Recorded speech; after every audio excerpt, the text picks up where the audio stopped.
একটি কোম্পানিতে বেশ কিছুদিন ধরে সেই কোম্পানির মালিক লক্ষ্য রাখছে যে সেখানকার যারা কর্মচারী আছে তার মধ্যে কিছু কর্মচারী যারা একদম ফাঁকিবাজ। শুধুমাত্র ফাঁকিবাজ হলে বিষয়টা মেনে নেওয়া যেত, কিন্তু তারা ফাঁকিবাজের সাথেও অন্য আরও কিছু যেটা কোম্পানির জন্য ক্ষতিকারক। তারা নিজেরা কাজ করে না এবং অন্যজনকে কাজ করতে দেয় না, এবং প্রত্যেক মুহূর্তে যারা নতুন কোনো কোনো কর্মচারী যখন আসে সেখানেতে তাদেরকে বলে যে এই কোম্পানি কিন্তু ভালো না, এখানে কিন্তু তোমার স্যালারি বাড়বে না, এখানে তোমার গ্রোথ নেই, এখানে তোমার ডেভেলপমেন্ট নেই। এবং প্রত্যেকটা মানুষের মাথায় তারা কিন্তু কন্টিনিউ এগুলো ঢুকিয়ে দেয় যে এই কোম্পানি কিন্তু তোমার ফিউচারের জন্য খুব ক্ষতিকারক, এখানে তো গ্রোথ তোমার নেই, এখানে তো তোমার ডেভেলপমেন্ট নেই। এবং কোম্পানি শুধু নিজের ডেভেলপমেন্ট দেখে, আমাদের ডেভেলপমেন্ট দেখে না। এই নিয়ে সারা দিন তারা ডিসকাস করে এবং যে কাজের যে পরিবেশটা আছে তাকে গণ্ডগোল করে ফেলে। এবং সাধারণভাবেই যারা অন্যান্য মানুষজন আছে তারা কি করে, তাদের কাজের মধ্যে ফোকাস দিতে পারে না, তাদেরও মধ্যে ধারণা আসে তাই তো এই কোম্পানির যদি গ্রোথ গণ্ডগোল থাকে তাহলে অন্য কোম্পানিতে যাওয়া উচিত, অন্য জায়গায় কাজ করা উচিত। এবং তারা অনেকেই কাজ ছেড়ে চলে যায়। তখন কোম্পানির যে মালিক আছে সে টেনশনে পড়ে গেছে, ম্যানেজারকে ডেকেছে, বলছে কি করা যেতে পারে, এ তো বিরাট বড় সমস্যা। এবং যারা এই ধরনের প্রবলেম করছে তারা কিন্তু এক সময় গুড ওয়ার্কার ছিল, হঠাৎ করে তারা করছে, তারা বোনাস নিয়ে প্রবলেম, তাদের স্যালারি নিয়ে প্রবলেম, কাজের সময় নিয়ে প্রবলেম, প্রত্যেকটা জায়গায় প্রবলেম। আমরা জানি না যে কি করা যেতে পারে। তো ম্যানেজার বলছে ঠিক আছে স্যার, আমাকে একটু প্ল্যান করতে দিন। তো ম্যানেজার প্ল্যান ট্যান করে বলেছে, সকালবেলা যখন স্টাফরা ঢুকছে ফ্যাক্টরিতে, তো ফ্যাক্টরিতে ঢোকার সময় একটা মানে বড় একটা প্ল্যাকার্ডেতে লেখা আছে যে এই কোম্পানির গ্রোথের জন্য, এই কোম্পানি গ্রোথের জন্য যারা যারা দায়ী ছিল তাদের মধ্যে সর্বাধিক যে দায়ী ছিল সেই ব্যক্তি মারা গেছে। অর্থাৎ এই কোম্পানির ডেভেলপমেন্টের জন্য যারা বিঘ্ন ঘটাচ্ছিল তাদের মধ্যে যিনি মেন ছিলেন সে মারা গেছে, এবং তার দেহটা ওই হল রুমের মধ্যে রাখা আছে, আপনারা গিয়ে দেখতে পারেন।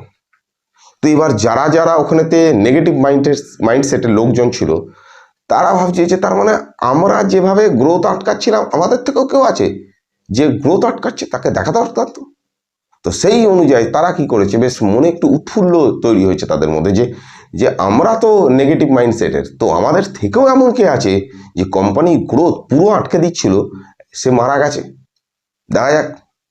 তো একজন একজন করে সেই হলরুমের মধ্যে ঢুকছে, এবং ঢুকছে খুব স্মাইলিং ফেজে, কিন্তু যখন বেরোচ্ছে তখন সিরিয়াস ফেজে।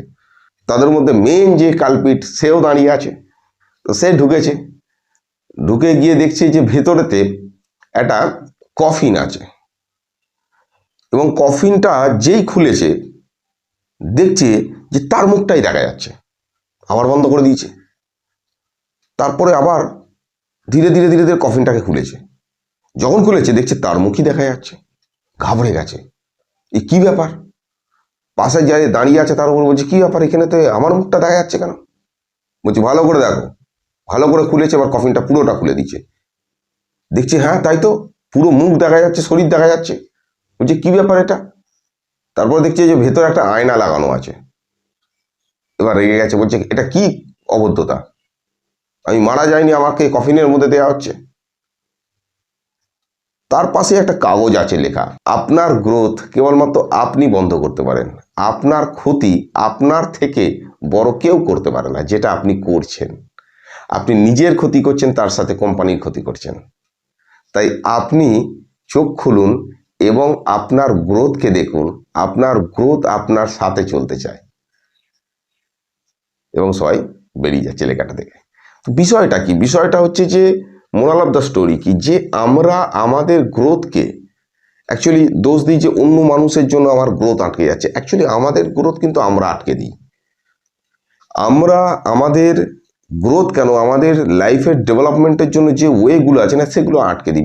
বেশিরভাগ ক্ষেত্রে দেখা যায় যে আমরা নিজেদেরকে দোষারোপ করি, অন্যদেরকে দোষারোপ করি, এবং দোষারোপ করে করে কিন্তু আমরা বিষয়টাকে গ্রোথটাকে বেসিক্যালি আমরা একটা নেগেটিভ মাইন্ডসেট তৈরি করে ফেলি।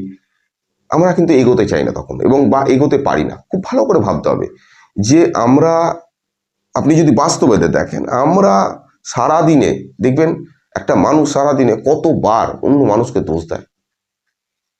দোষ দেবেনি, আপনি লক্ষ্য রাখবেন সকাল থেকে রাত পর্যন্ত আপনি দোষ দিচ্ছেন কাউকে না কাউকে, রাস্তায় বেরিয়ে দোষ দিচ্ছেন, গাড়িওয়ালা আজকে দোষ দিচ্ছেন, সবজিওয়ালাকে দোষ দিচ্ছেন, সবাইকে দোষ দিচ্ছেন, দুনিয়ার সব মানুষকে, কিন্তু আপনি নিজেকে একবার দেখছেন না। প্রবলেম হচ্ছে এটা। আপনি যদি কোনো চেঞ্জেস ঘটাতে চান নিজের, তাহলে সব থেকে আগে আপনাকে যে চেঞ্জেসটা ঘটাতে হবে সেটা হচ্ছে নিজের একটা টাইম ম্যানেজমেন্ট, সেই অনুযায়ী কাজ করা শুরু করা। উইদাউট টাইম ম্যানেজমেন্ট আপনি কিচ্ছু করতে পারবেন না।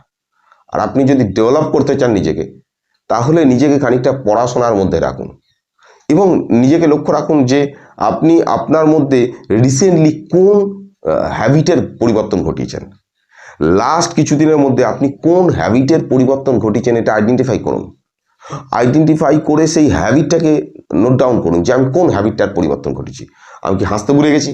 আমি কি লোকের সঙ্গে মেশা বন্ধ করে দিয়েছি? আমি কি লোকের সঙ্গে ভালো করে কথা বলা বন্ধ করে দিচ্ছি? আমি কি রেগে যাচ্ছি? আমি কি সকালে দেরি করে উঠছি? আমি কি বেশি খাচ্ছি? আমি কি কম খাচ্ছি? আমি কি ভালো করে কথা বলছি না? আমি কি মানুষকে সম্মান দিচ্ছি না? আমি কি অতিরিক্ত বসে থাকছি? আমি কি অতিরিক্ত মোবাইল ঘাঁটছি? আমি কি অতিরিক্ত ফাস্টফুড খাচ্ছি? কি ঘটিয়েছি আমার লাইফেতে? কোন চেঞ্জেসটা ঘটিয়েছি? যে চেঞ্জেসটা ঘটার পরে আমার কিন্তু প্রবলেম স্টার্ট হয়েছে। এবার যদি সেই চেঞ্জেসটা যেটা আগে 5 বছর আগে, 2 বছর আগে, 1 বছর আগে, 6 মাস আগে যে ছিল আমার যে লাইফস্টাইলটা, সেই লাইফস্টাইলে কোন জায়গাটাতে আমি গরমিল করেছি যার ফলে আজকে প্রবলেম হচ্ছে, এই গরমিলটা করা যাবে না।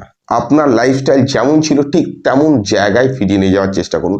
দেখুন, আমরা মানুষ নিজেদের ডেভেলপমেন্টের জন্য লাইফস্টাইল চেঞ্জ করি, অবশ্যই করা উচিত, এ ব্যাপারে তো কোনো মানে দ্বিমত নেই। কিন্তু একটা জায়গা মাথায় রাখতে হবে যে আমার লাইফস্টাইল যেটা চেঞ্জ করার ফলে আমারই প্রবলেম হচ্ছে, তার মানে সেটা পারফেক্টলি আমি চেঞ্জ করতে পারিনি, অথবা সেই চেঞ্জ করার সময় হয়তো এখনো আসেনি। তো আপনার যে লাইফস্টাইলটা আপনি চেঞ্জ করেছেন, আপনার যে বিহেভিয়ার আপনি চেঞ্জ করেছেন, আপনি সেটাকে আইডেন্টিফাই করুন, নোট ডাউন করুন এবং তার উপরে কাজ করা শুরু করুন এবং তার এগেনস্টে কাজ করা শুরু করুন, যাতে আপনি নিজেকে ডেভেলপ করতে পারেন, আপনি নিজেকে শুধরে নিতে পারেন। কোনো না কোনো জায়গা থেকে তো আপনি চেঞ্জেস দেখতে পাবেনই, এবং চেঞ্জেসটা কী চেঞ্জেস আইডেন্টিফাই করুন। তো থ্যাংক ইউ ভেরি মাচ। আর একটা অনুরোধ, যাদের মানসিক সমস্যা আছে তারা প্লিজ তাদের কাছাকাছি দেখান, তাদের কাছাকাছি সাইকিয়াট্রিস্ট দেখান, তাদের কাছাকাছি যে কোনো হসপিটালের মনোরোগ বিভাগে দেখাতে পারেন, আপনার কাছাকাছি কাউন্সিলিং করান, আপনার কাছাকাছি যে কোনো হোমিওপ্যাথি ফিজিশিয়ান, যে কোনো ফিজিশিয়ানের সঙ্গে পরামর্শ করতে পারেন, কিন্তু আপনার কাছাকাছি দেখান। এক্ষেত্রে কাউন্সিলিং একটা বড় ফ্যাক্টর। তো এটা করলেই দেখবেন আপনি আস্তে আস্তে বেরিয়ে যাবেন। তার সাথে এক্সারসাইজ করুন, যোগা করুন, মেডিটেশন করুন, প্রাণায়াম করুন, এইগুলো আপনাকে অনেক অনেক হেল্প করবে এই মানসিক যে সমস্যাগুলো আছে তার থেকে বেরোতে। এক্সারসাইজ, যোগা, প্রাণায়াম এগুলো দারুণ কাজ করবে আপনার, দারুণ। That is a alternative medicine, মানে দারুণভাবে আপনাকে ভেতর থেকে ধীরে ধীরে ধীরে ধীরে চেঞ্জেস করবে। এটা মানুষের কেবলমাত্র মানসিক সমস্যা বা শারীরিক সমস্যা হচ্ছে বলে আমাকে এক্সারসাইজ করতে হবে তেমনটা নয়, সুস্থ মানুষকেই করা উচিত যাতে তার সমস্যাটা না হয়। তো আপনারা স্টার্ট করুন এবং আপনারা মাথায় রাখুন যে আপনার কোন হ্যাবিট যেটাকে আপনি চেঞ্জ করেছেন, যেটার জন্য আপনার প্রবলেম হচ্ছে, যেটা করা আপনার উচিত হয়নি, এবং এটাকে রেকটিফাই করুন, চেঞ্জ করুন এবং নিজের লাইফের যে ডেভেলপমেন্টটা ছিল সেটাকে আবার রিস্টার্ট করুন। Thank you very much.